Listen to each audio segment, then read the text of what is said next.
Hello children, welcome to our YouTube channel smart excellence coaching. तो आप लोग पढ़ रहे हैं ट्रांसलेशन के दिन के बाद वीडियो जारी कर रहे हैं। इस बात के लिए आपको वेट कराने के लिए सॉरी। ट्रांसलेशन में हम पढ़ रहे हैं आज future indefinite tense. Future indefinite tense मतलब वो टेंस जो भविष्य के लिए हमें बताता है, जिन वाक्यों में गा, गी, गे आदि शब्द आते हैं, जैसे खाएंगे, जाएंगे, पिएगा, दौड़ेगा, ऐसे आदि शब्द आते हैं जो आने वाले समय के लिए प्रेरित करता है, दिखाता है। तो इसी प्रकार के उन वाक्यों की पहचान होगी हमारी जिनके वाक्य में गा, गी, गे आते हैं, वे फ्यूचर इंडेफिनिट टेंस के होते हैं।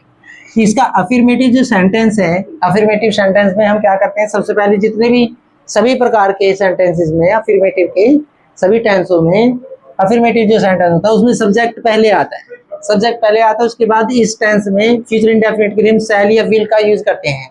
शैल या विल। अब शैल कब लगाते हैं? शैल जब सब्जेक्ट आई या वी हो। आई यानी कि मैं, तब शैल का यूज करते हैं। वी अर्थात हम, तो शैल का यूज करते हैं। वरना अदर जितने भी सब्जेक्ट हैं इन दो को छोड़ करके सबके साथ में विल का यूज करते हैं कि हेल्पिंग वर्ब के स्थान पे। अब यहाँ पे आई सब्जेक्ट शैल विल में से कोई सा एक सब्जेक्ट अनुसार आएगा, इसके बाद वर्ब की फर्स्ट फॉर्म लगाएंगे और ये ऑब्जेक्ट और अदर वर्ड इसके बाद में आएंगे। जैसे कि हमने एग्जांपल यहाँ पे लिखा हुआ है साइड में, वह खाना खाएगा।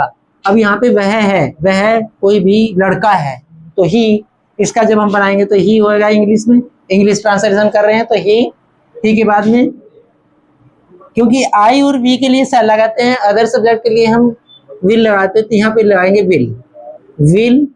इसके बाद वर्ब की फर्स्ट फॉर्म लगाएंगे। फर्स्ट फॉर्म खाएगा तो उसके लिए ईट आएगा, EAT फर्स्ट फॉर्म ईट होती है।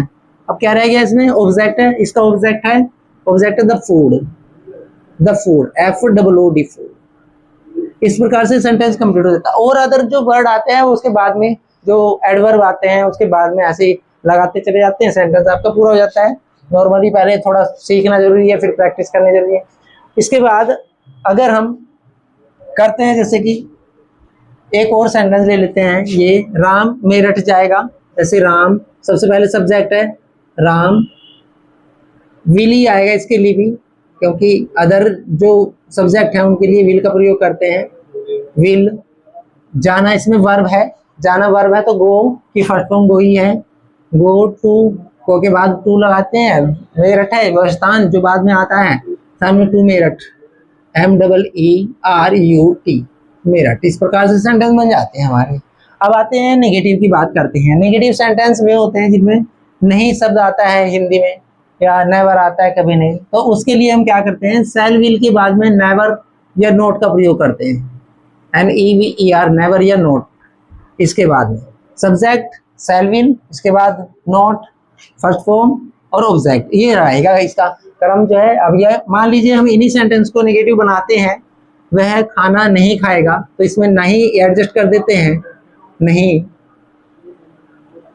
यहाँ पे लगाया हमने नहीं, तो यहाँ पे इसमें क्या चेंज आया, तो ये हो जाएगा ही विल नोट बढ़ जाएगा इसमें। जैसे कि यहाँ नेम में लिखा है शैल विल के बाद में नोट या नेवर लगाते हैं तो विल, तो ये नेवर आ जाएगा, इसके बाद में विल के बाद आएगा विल नोट आ जाएगा, note. Will note eat the food, ये हो जाएगा। ऐसे ही अगर हम इसका नेगेटिव बनाए, मेरठ नहीं जाएगा, नहीं मेरठ नहीं जाएगा, तो इसमें भी ऐसे करेंगे, will go, will not go हो जाएगा, will not go to Meerut, Ram Meerut नहीं जाएगा, ये हो गया। इसी प्रकार से नेगेटिव, केवल नोट, ज्यादा टफ नहीं है, केवल नोट बढ़ाना पड़ता है हेल्पिंग वर्ब के बाद।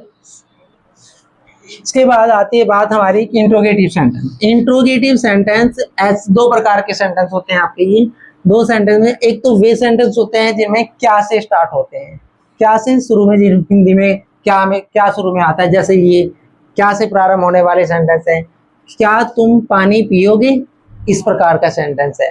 तो ऐसे सेंटेंसों में क्या करते हैं, क्या की इंग्लिश अलग से लगाने की आवश्यकता नहीं होती है, बस के इसका मॉडल देखिए सेंटेंस का, आपको पता चल जाएगा मॉडल देखने से ही क्या जिनमें स्टार्ट होती है। तो शैल विल यानी कि हेल्पिंग वर्ब पहले लगाते हैं, उस टेंस की हम हेल्पिंग वर्ब पहले लगाते हैं, तो शैल विल पहले आएगा। अब शैल आएगा यहाँ या विल पहले आएगा, वो हमारे सब्जेक्ट पर डिपेंड करता है। अब यहाँ पे तुम सब्जेक्ट है, तुम के लिए क्या है, IV के लिए शैल लगाते हैं, तुम है, यू है, तो अदर सब्जेक्ट के लिए हम विल का प्रयोग करते हैं, तो विल पहले लगाएंगे। यहाँ विल, इसके बाद सब्जेक्ट आएगा तो तुम, यानी कि वाई ओ यू। इसके बाद सब्जेक्ट के बाद में नोट इसमें नहीं है, तो वर्ब की फर्स्ट फॉर्म लगाएंगे पीना। ड्रिंक मीन्स पीना। Will you drink, DRINK, drink. Will you drink the milk, the water, WATER, water, ये इसका ऑब्जेक्ट है। और बाद में लगाएंगे क्वेश्चन मार्क। इस प्रकार ये सेंटेंस कंप्लीट हो जाता है, जो मतलब क्या से बनता है।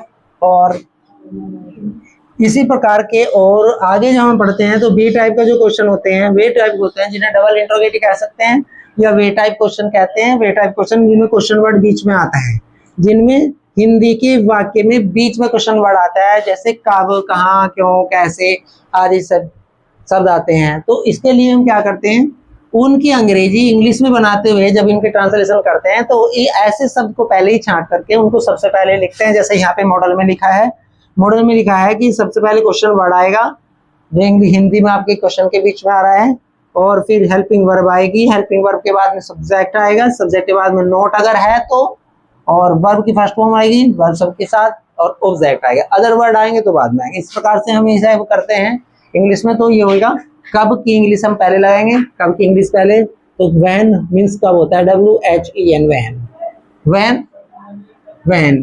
उसके बाद शैल विल, अब वो किसके साथ लगेगा, शैल विल, तो इसमें मैं है सब्जेक्ट, सब्जेक्ट है आई, उसके लिए हम शैल लगाएंगे, SHALL, शैल। के बाद फिर सब्जेक्ट आएगा, सब्जेक्ट है आई, यानी कि मैं इंग्लिश में। और के बाद नोट तो इसमें है नहीं, क्योंकि सब्जेक्ट के बाद में नोट नहीं है, तो वर्ब की फर्स्ट फॉर्म आएगी। खाऊंगा कि ईट आएगा। ईट के बाद फिर ऑब्जेक्ट है द फूड, खाना रह गया है, द फूड इसका ऑब्जेक्ट है, FOOD, फूड। ये सेंटेंस कंप्लीट हो जाता है। इस प्रकार के हम सेंटेंस बना सकते हैं। और प्रैक्टिस के लिए अदर और सेंटेंस आप अपने आप से कर सकते हैं, आप अपनी बुक्स में देख सकते हैं। अगर नहीं समझ में आया तो बार बार वीडियो देख सकते हैं। और बस इतना ही। हाँ, अगर शैल विल का यूज आप अलग से करते हैं, थोड़ा सा एक रूल और भी है इसमें।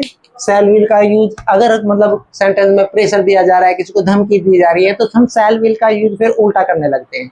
इसका मतलब ये हुआ कि हम नॉर्मली तो ये पढ़ते हैं कि भाई आई वी के साथ में शैल यूज करते हैं और बाकी अदर सब्जेक्ट के साथ में विल यूज करते हैं।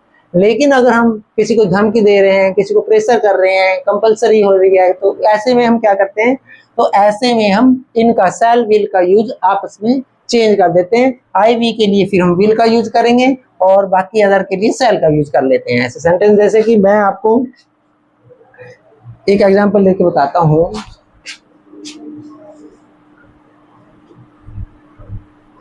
जैसे आया, मैं तुम्हें मार डालूंगा, मैं तुम्हें मार डालूंगा।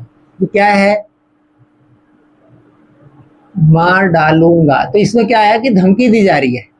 अब धमकी दी जा रही है तो उसके लिए आप क्या करते हैं, मैंने अभी बताया कि इसमें हम उल्टा यूज करने लगते हैं। आई वी के साथ में हम क्या करते हैं, आई वी के साथ में विल का यूज करेंगे। तो आई के साथ में देखो विल का यूज करेंगे। अब आई के साथ में विल यूज करेंगे, फिर वर्ब लगाएंगे किल, I will kill, I will kill.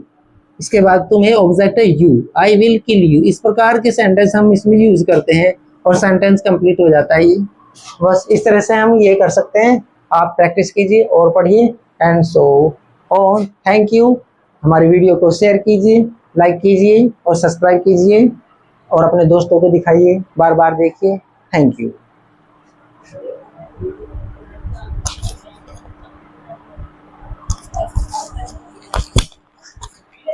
हाँ भाई देखियो कंप्लीट चल रही है।